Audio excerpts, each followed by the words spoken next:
सरकारी कर्मचारियों के लिए बोनस और जुलाई 2025 से डीए/डीआर पर खबर। इसी बैठक में होगा जबरदस्त फैसला, बढ़ेगी सरकारी कर्मचारियों का वेतन। जानने के लिए वीडियो को पूरा देखें। कर्मचारियों और पेंशनर्स के लिए बड़ी खबर, मोदी सरकार बढ़ा सकती है महंगाई भत्ता। आखिर कितना बढ़ेगा डीए?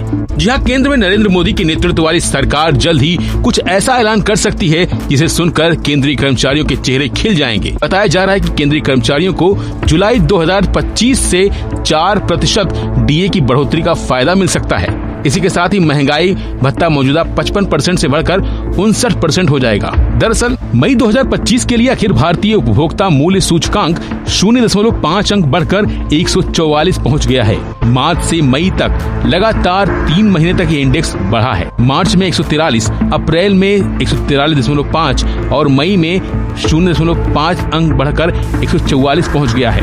इस ट्रेंड को देखते हुए जुलाई 2025 से महंगाई भत्ते में 3 से 4% की बढ़ोतरी होने की संभावना है। इस बढ़ोतरी के बाद महंगाई भत्ता मौजूदा 55% से बढ़कर 59% पहुंच जाएगा।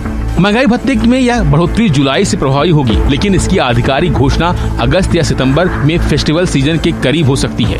हालांकि अभी तक इसकी कोई आधिकारिक पुष्टि नहीं हुई है। अब सवाल उठता है कि महंगाई भत्ते यानी डीए का कैलकुलेशन कैसे होता है। तो आपको बता दें कि महंगाई भत्ते का calculation all India consumer price index for industrial workers यानी AICPI-IW के आधार पर होता है, जो लगातार बढ़ रहा है। इससे अंदाजा लगाया जा रहा है कि आने वाले समय में डीए में बढ़ोतरी होगी, जो कर्मचारियों और पेंशनर के लिए एक बड़ी खुशखबरी होगी। इसे महंगाई भत्ते यानी डीए को 1 साल में 2 बार रिवाइज किया जाता है। यह रिवीजन आमतौर पर जनवरी और जुलाई में होता है।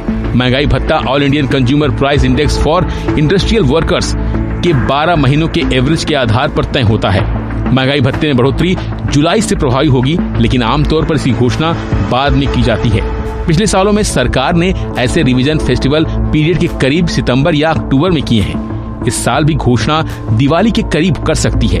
7वें वेतन आयोग के तहत यह महंगाई भत्ते में फाइनल बढ़ोतरी होगी, क्योंकि इसकी अवधि 31 दिसंबर 2025 को खत्म हो रही है और सरकार ने 8वें वेतन आयोग की घोषणा इसी साल के शुरुआत में कर दी। लेकिन इसमें अभी आगे कोई प्रगति नहीं हुई है। सरकार को अभी नए कमीशन के चेयरमैन और मेंबर्स की नियुक्ति करनी है।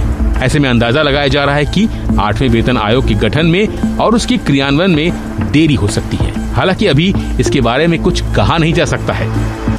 दोस्तों, आज की जानकारी आपको कैसी लगी? अगर जानकारी अच्छी लगी हो तो वीडियो को लाइक करें, शेयर करें और चैनल को सब्सक्राइब करें। और इसी तरह की जानकारी पाने के लिए हमारे चैनल को विजिट करें और नई से नई जानकारी पाएं और अपनी नॉलेज को बढ़ाएं। Thanks for watching this video.